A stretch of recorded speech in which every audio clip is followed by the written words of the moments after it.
Untuk meningkatkan kinerja serta disiplin di lingkungan Dinas PUPR Kota Palembang, PJS Wali Kota Palembang Ahmad Najib melaksanakan apel pagi sekaligus penyerahan seragam PHL untuk para pegawai lapangan yang bertempat di kantor Dinas PUPR Kota Palembang.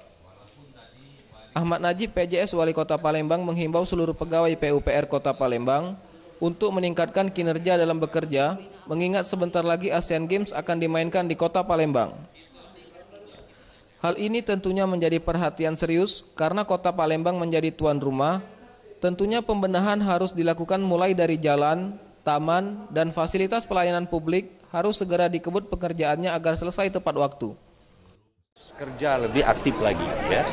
Pertama apa? Kita dikejar waktu mempersiapkan Asian Games ini, kemudian hospitality-nya. Jadi kalau PUPR ini dengan kinerja yang baik, yang selama ini 6 misalnya bisa dinaikkan grade-nya di 8 ya, berarti dia punya pola mengejar, jangan menunggu.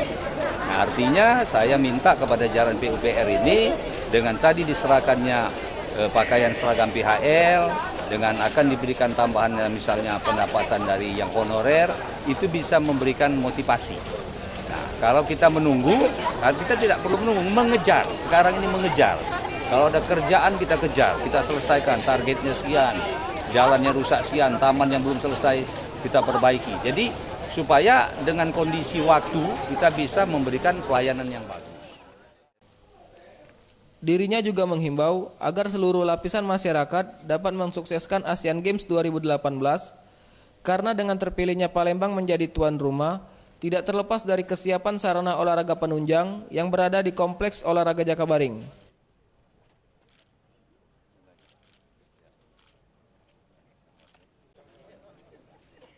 Tim Liputan Sriwijaya TV.